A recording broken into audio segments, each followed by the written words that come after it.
Free selections in Friday Night Baseball coming up in just a moment on the Giants, Rockies, and Blue Jays, Orioles as well. And FYI, guys, listen on Saturday's video report, in addition to your usual customary free selections, whether they be in baseball or basketball at this time of season, I'm also giving you a preview of the big fight in Vegas between Manny Pacquiao and Tim Bradley. So that'll be on the Saturday video report. And FYI, if you want to check out your latest boxing odds, you know they're right there on the site. I really like the scores and odds, finally, on the site. And this has been like a 10-year project that I've worked on, I've gotten rid of, I've revamped, I've redesigned, I got rid of them again, I've yelled at developers, we fired developers, we've hired new programmers. I actually like the version we have now. But the boxing odds are on there. You see Manny Pacquiao is a monstrous favorite, which is no big surprise because of his popularity in Vegas. The town will fill up with his fans. I mean, he's got a huge fan base, not just from, Mexico, but California and Arizona and Nevada. I mean, he is the people's champ out here. But anyway, I'll break down that fight and all the intricacies involved in it tomorrow. I think it's an interesting one. I don't know if I'm going to bet it, but I'm going to at least break it down for you.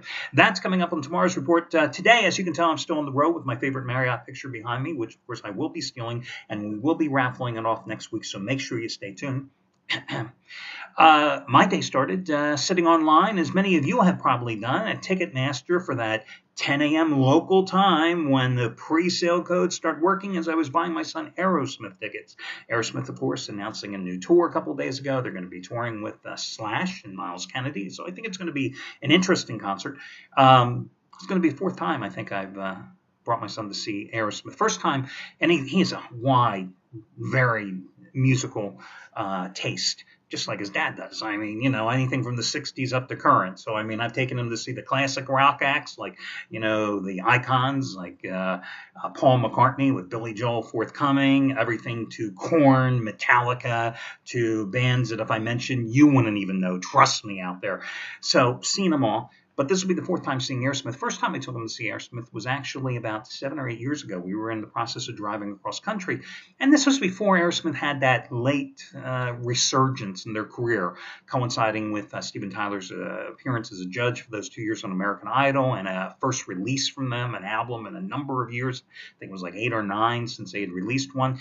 But at this point, they were actually playing in an outdoor amphitheater. At least that's what they called it, an outdoor amphitheater, somewhere in western Pennsylvania, outside of Pittsburgh. To me, if you threw a rock on the other side of the road, you were in West Virginia. But they claimed it was outside of Pittsburgh. Whatever floats their boat, it's fine with me. To me, it was a big cow pasture with a dirt road. That's what this outdoor amphitheater was to me. But the most amazing thing, there was probably like 7,000 fans there that night, and I think 6,000 of them were all women pining over Steven Tyler. And my son was looking around at all these women. And of course, he's like in junior high school at the time. And he's looking at all these women, and all these women are wearing outfits from like 1977 to 1983. I mean, that was the era from these outfits. The problem was they did not look like they did when they wore those outfits originally in 1977 and 1983. And guys, if you've gone to any of these classic concerts, you know exactly what I speak of. My other musical note today, did you happen to see the Rock and Roll Hall of Fame inductions or any of the video clips from last night? I mean, Rock and Roll Hall of Fame, I've been there, can't say it was like one of the big experiences of my life. I mean, I've been to the Grand Canyon 2 times too. To me, it's a big hole in the ground. It wasn't like this earth-shaking experience. So Rock and Roll Hall of Fame, that was 7 hours of my life I'll never get back. But anyway, I'm watching the inductions and some of the performances last night.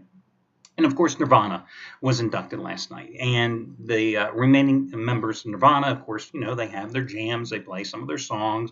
Joan Jett came out for doing one of them. St. Vincent came out doing one of them with them.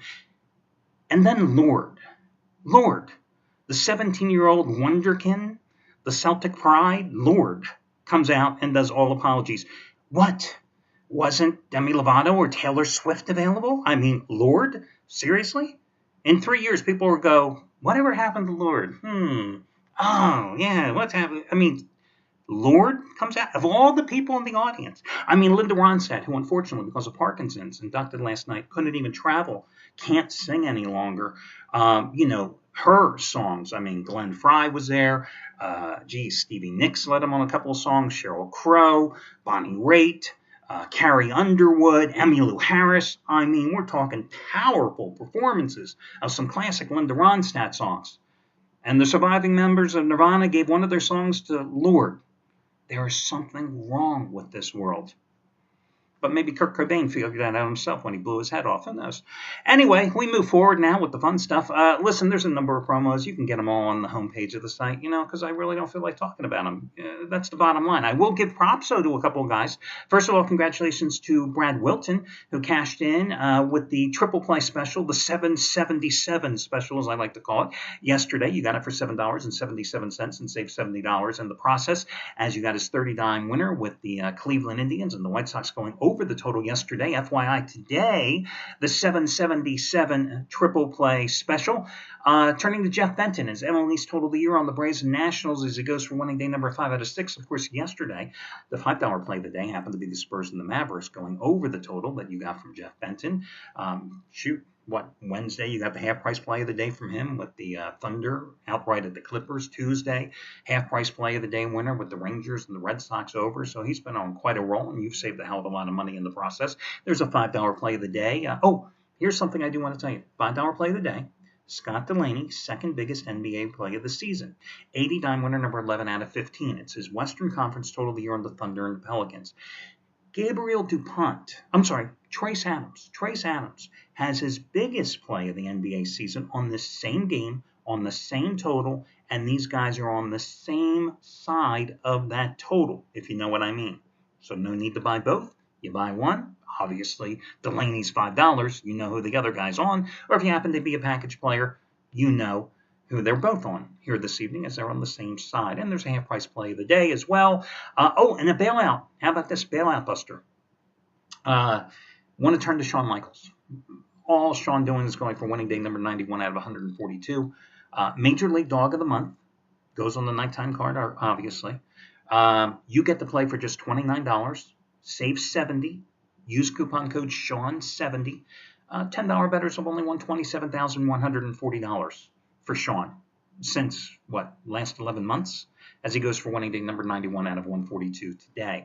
Okay, let's get to your free selections. First one, I gave you another run line winner last night as my best bet, the Nationals. I've told you the way to bet in baseball, you got to really look at these run line plays, making heavy favorites at home suddenly underdogs. And that's what I'm going to do with the San Francisco Giants tonight.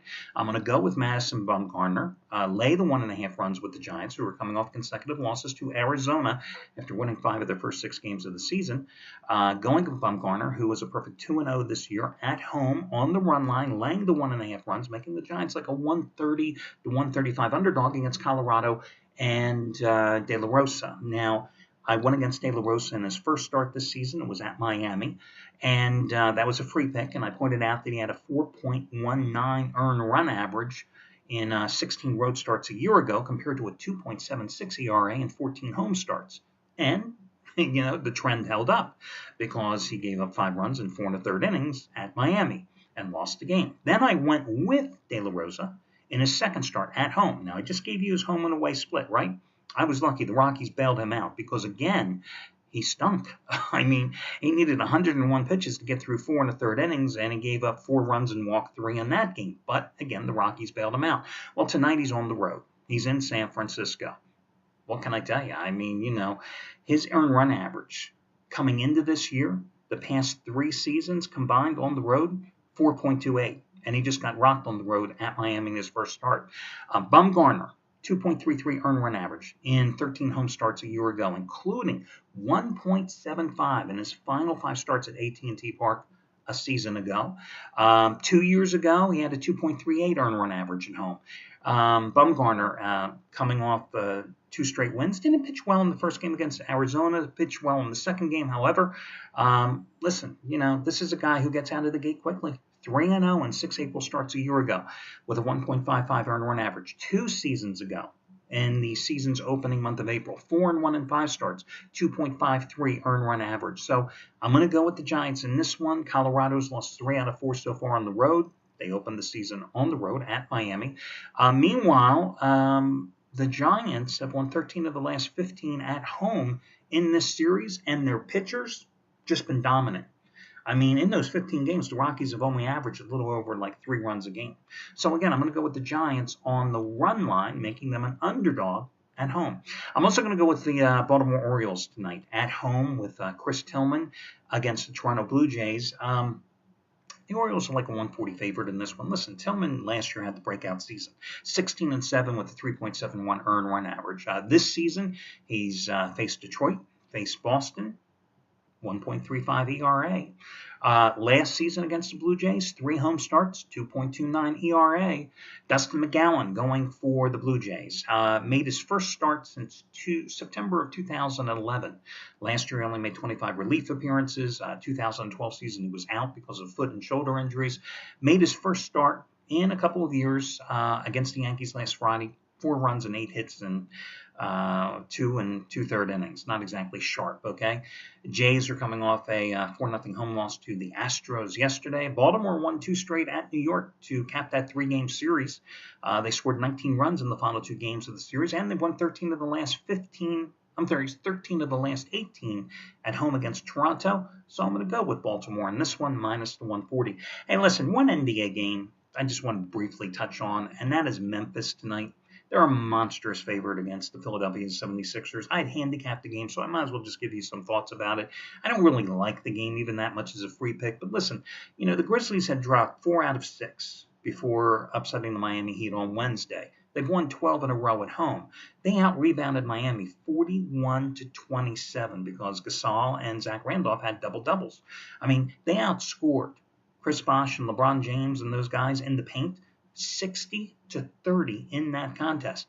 This is a huge game for them. They're not going to be overlooking Philadelphia because remember, the Suns, the Mavs, the Grizzlies are all in this, crucial battle for 2 of the final 3 remaining playoff spots in the Western Conference. And the 76ers, they snapped their 26-game losing streak, but I mean, seriously, they're still giving up 112 points a game in their last 5 games. They've lost 14 of their last 15 on the road. And when these 2 men in Philadelphia back on March 15th, the starters for the Grizzlies basically took half the game off because Memphis rolled 103-77. I don't see Philadelphia holding its own on the boards in this one. I think Memphis is certainly motivated after a poor stretch of games. They had to beat Miami. They certainly aren't going to take Philadelphia for granted. So I kind of like Memphis in this one, even though it's a monstrous price. Again, not official free pick. But I handicap the game, so what the hell. Hey, guys, best of luck to you all, and I will catch you again on Saturday.